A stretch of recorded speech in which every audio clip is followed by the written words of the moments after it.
Bless na bless kami dito sa Lola Miray Mini Farm. Marami kami aanihin.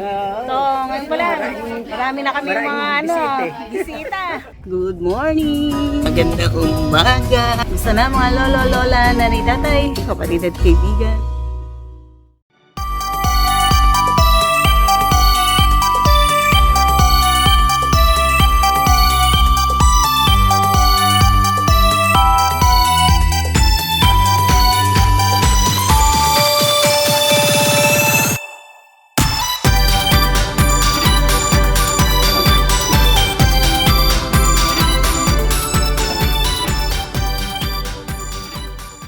Init ng panahon. Ayan o. O ano kayo? Nagsasakripisyong mag-ihaw sa init ng panahon. Ang ating pork belly. Ayan yung ating magandang kusinera. At ang ating taga-ihaw. Budang init. Naku po, Diyos ko Lord. So, ayan. Masayang kainan, tanghalian. Susunod, punta natin. Pasisimentuhan na natin, then we will improve natin itong ating bulwagan. Yung mga nagtatago ng mangga dyan, hindi ko papakainin ng Ay, God bless you.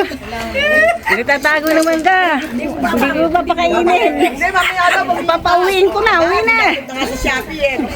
Uwi na. Dumating na ang aking mga love. God bless you. God bless you. Ano po ba to? Ini. Ayan, dyan, entrega dyan. O, ayan, may mga dalang saging. Hi, Micah. Hello, God bless you. Oh, may bakwan. Ano ba naman yan, Sanse? Talagang buhay na buhay. Blessing na bless. Sanse. Bless na bless kami dito sa Lola Miray Mini Farm. Marami kami aanihin. So, ngayon pala, marami na kami mga bisita.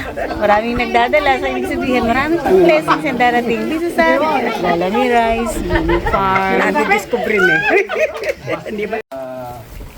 Maganda naming pangangatawan sa maganda yung buhay na binigay sa amin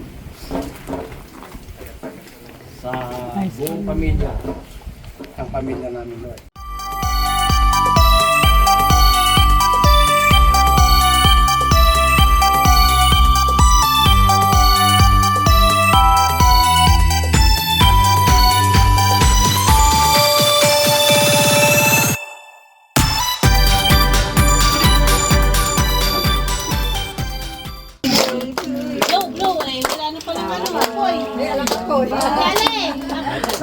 Gilasan nyo naman.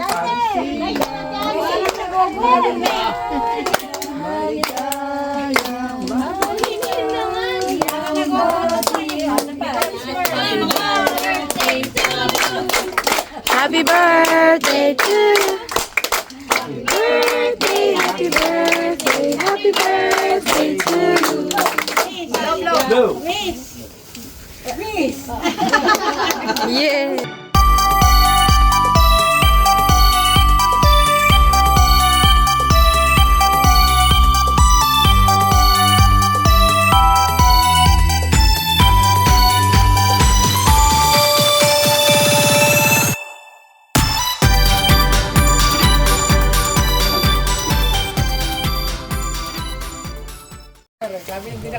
O, ayan o. Pulang-pula na ang Lola Miray para muna ako mistisa dito sa Bakit umalis? Lola Mini Farm.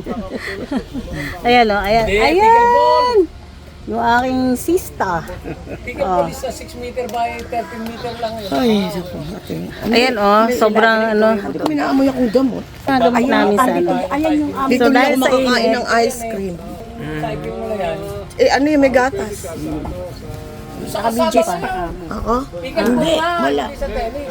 ayan o. Hi. Hi. Badminton, parehas lang. Sobrang init. Now is 2 o'clock p.m. Dito kami sa farm sa Bulwagan. Medyo may hangin pero matindi ang init. Badminton. Tara na.